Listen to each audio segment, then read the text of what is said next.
Hello friends. तो आज की वीडियो में बात करने वाले हैं ऐसे जो मेडिकल टर्म्स है जिसके बारे में आपको पता होना चाहिए। मैं आज आपको बताने वाला हूं इस वीडियो में कि कुछ ऐसे टर्म्स, कुछ ऐसी कंडीशन जो आपको हमेशा पता होना चाहिए कि नॉर्मल और जो एवरेज चीज़ें होती है वो उनके बारे में आपको पता होना चाहिए। तो आज की वीडियो में डिस्कस करने वाले हैं बिल्कुल डिटेल में और बिल्कुल हिंदी में। तो आपको इस वीडियो के साथ एंड तक बने रहना ताकि आपको जो नॉर्मल चीज़ है वो समझ में आ सके, जो कि मेडिकल स्टूडेंट है उनके लिए काफ़ी ज़्यादा इंपॉर्टेंट वीडियो होने वाली है। तो सबसे पहले हम बात करने वाले हैं बॉडी टेम्परेचर के बारे में। तो हमारे जो बॉडी का टेम्परेचर होता है, तो अगर हम नॉर्मल टेम्परेचर की बात करें तो 97.5 से 98 पॉइंट इसके बीच में होता है, जो कि नॉर्मल टेम्परेचर जितना बॉडी का हमारा टेम्परेचर होता ही है हर कंडीशन में।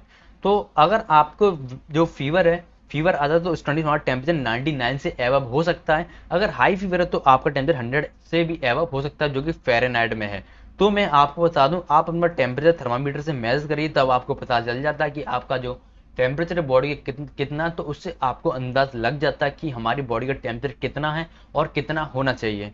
तो जो नॉर्मल है जो मैंने आपको बताए हैं, ये देखिए आप इसको देख सकते हैं। और नेक्स्ट है हमारे पास ब्लड।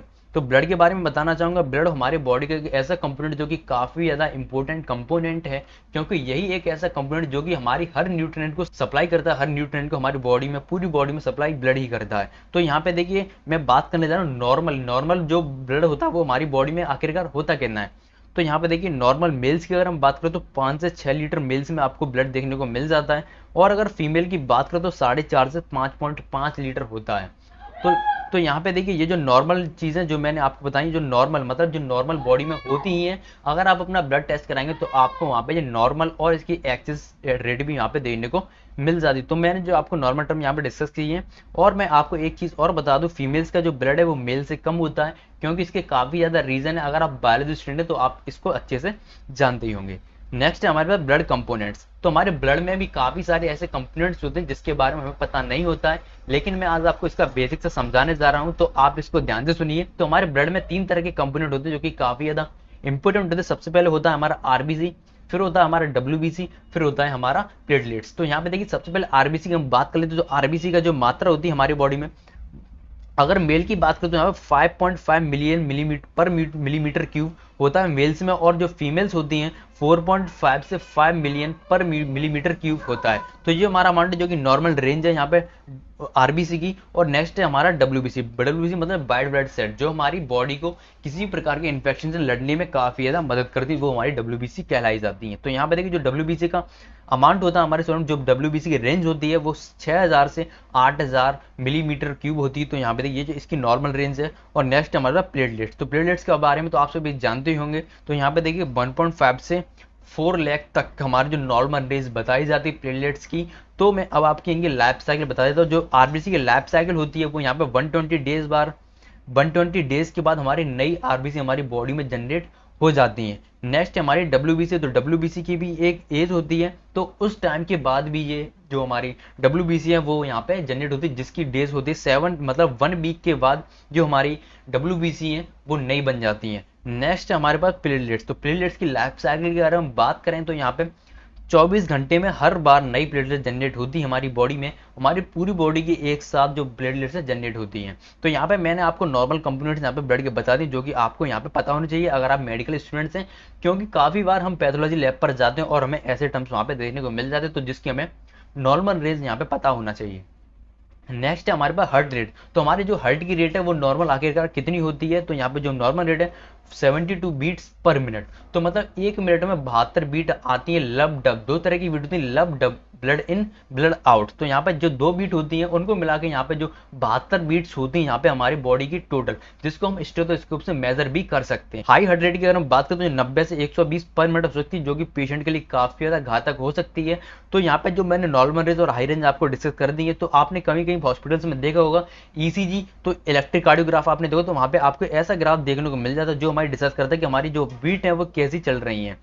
तो आगे बात करने वाले ब्लड प्रेशर के बारे में। ब्लड प्रेशर मतलब आपकी जो नॉर्मल भाषा में बीपी भी बोला जाता है, जिसकी शॉर्ट फॉर्म में ये बीपी। तो आपको इसमें दो चीज देखने को मिलती हैं, सिस्टोलिक एंड डायसिस्टोलिक। तो सिस्टोलिक हमारा ऊपर वाला प्रेशर, ब्लड प्रेशर होता है जो 90 है, और डायसिस्टोलिक हमारा यहाँ पे जो नीचे वाला जो आपको दिख रहा होगा। जो हमारा नॉर्मल ब्लड प्रेशर की हम बात करें तो 120 से 80 होता है, जो हमारा सिस्टोलिक होता है, ऊपर वाला सिस्टोलिक है, नीचे वाला डायसिस्टोलिक है।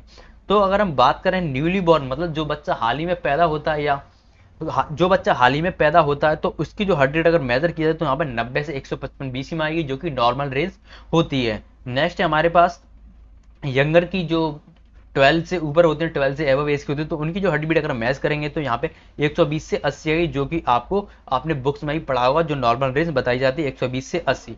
नेक्स्ट है हमारे पास ओल्ड एज, जो बूढ़े हो जाते हैं, जिनकी एज 60 प्लस हो जाती है, तो उनमें हार्ट रेट 150 से 190 देखने को मिल जाती है, जो कि एक नॉर्मल रेंज बताई जाती है। अगर आपको इससे ज़्यादा रेट मिल जाती है तब आप जल्दी से अपने डॉक्टर से मिलिए, ताकि आपको कोई भी दिक्कत का सामना ना करना पड़े।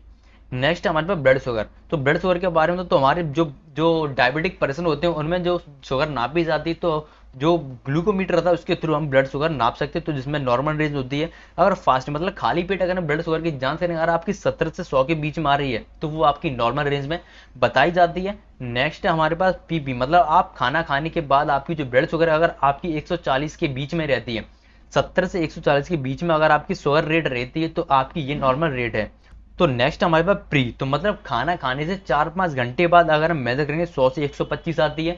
अगर आपकी इसके बीच में वेरी कर रही है तो आपकी जो शुगर है तो वो आपकी नॉर्मल रेंज में है। और नेक्स्ट हमारे पास डायबिटिक, अगर कोई डायबिटिक पर्सन है, किसी को डायबिटीज हो रखी है, अगर आप उसकी ब्लड शुगर मेजर करेंगे तब आपको वहाँ पे 125 से एबव देखने को मिल जाती है।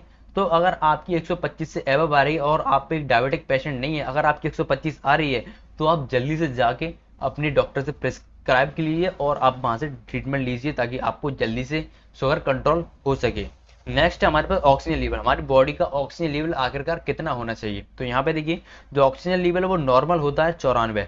तो यहाँ पे देखिए अगर किसी की 94 ऑक्सीजन लेवल आ रही है, जो कि पल्स मीटर आता है जिसको हम इजीली नाप सकते हैं, उसमें फिंगर टिप लगा के, जैसे कि मैंने आपको यहाँ पे इमेज लगा रखा है, तो आप इसके थ्रू इजीली जो ब्लड शुगर वो अपनी पल्स रेट है वो इजीली मेजर कर सकते हैं।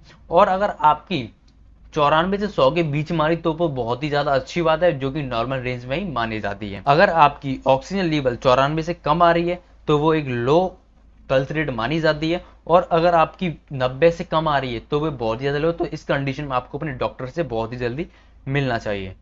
नेक्स्ट हमारे पास रेस्पिरेटर, जो हम इन आउट करते हैं, जो हमारी ऑक्सीजन होती है in, carbon dioxide out, oxygen in, तो उस कंडीशन में जो हमारी नॉर्मल रेट होती है 12 से 16 पर मिनट होती है, मतलब हम 12 से 16 बार सांस ले लेते हैं 1 मिनट में। और नेक्स्ट है इन्फेंट की, अगर हम छोटे बच्चे की बात करें जो न्यूली बॉर्न बेबी होते हैं तो वो 40 से 44 मिनट में जो काफ़ी ज़्यादा अमाउंट में सांस ले लेते हैं, क्योंकि जो उनका ट्रैकिया होता है, जो उनका जो उनमें जो ऑक्सीजन का लेवल वो कम जा पाता है, इस वजह से यहाँ पे उनको ज़्यादा सांस लेनी पड़ती है।